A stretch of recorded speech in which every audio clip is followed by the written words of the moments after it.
Hey guys, how you doing? Hopefully you're doing okay. I'm going to read through most of the article here. I might start off by trying to give you an overview, but I will scroll through the article to make sure I give you all of the important and accurate information. There's a link in the description, and I will confess this article is a few days old. So if you have already read about this article over the last couple of days, there's probably not too much more that I'm going to tell you here. However, if this is news for you, then stick around for a minute or two. So, Kevin Spacey.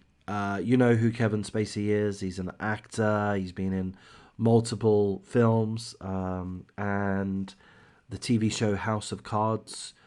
He was, a few years back, an extremely prominent actor.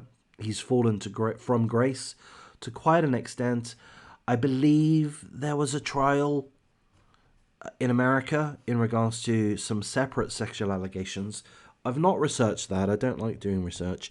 But I believe that those allegations may have been dropped or the trial may have been cancelled or such. I've got a feeling, I'm going by memory, that one of the accusers died. Do I have that right? I may have that entirely wrong. I'm just going by memory. But this article is in regards to completely separate sexual allegations that have been made by three men from England. Allegedly, the multiple attacks occurred over the course of the period from 2005 to 2013, when Kevin Spacey was the director of the Old Vic Theatre. So he was the director of, if I understand correctly, I may not, but he was the artistic director of the whole facility. I would imagine that means he would have had a hand in the artistic direction of all of the productions, or most of the productions that would have occurred during that period, 2005 and 2013. And he faces multiple allegations, a string of sexual offences that occurred across Britain, in primarily London, also in Gloucestershire.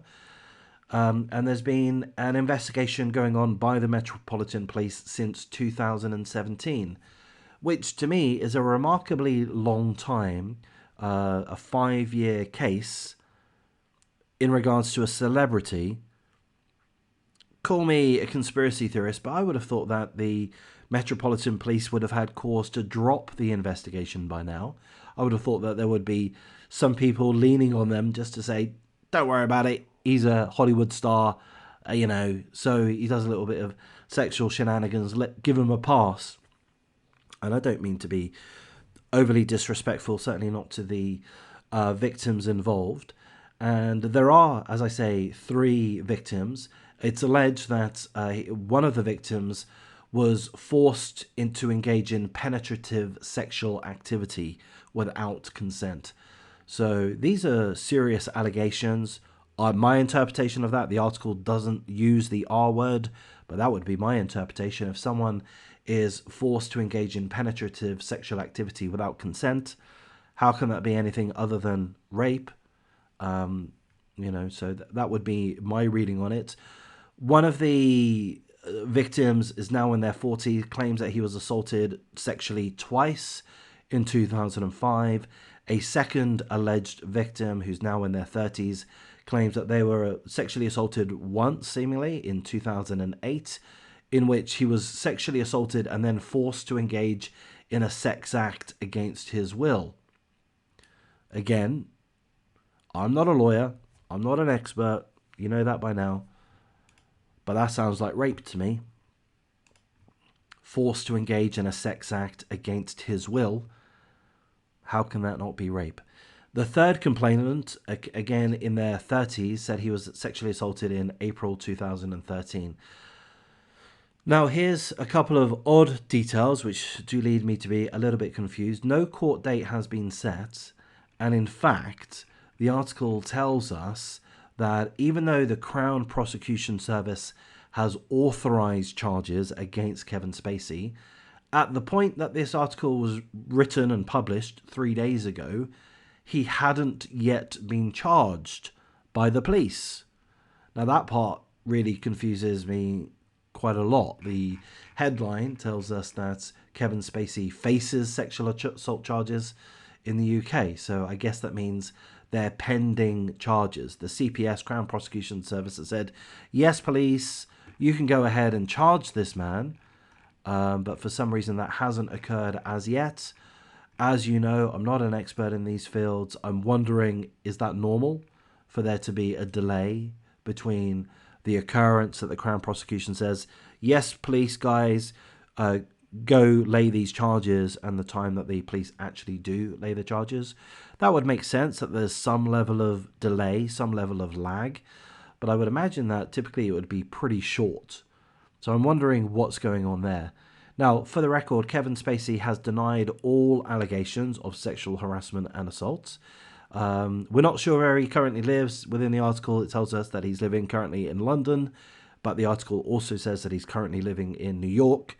So the article isn't entirely sure, but he's likely either in America or England, and there is the possibility that he may be extradited to the United Kingdom should he be in America right now. That's pretty much the article.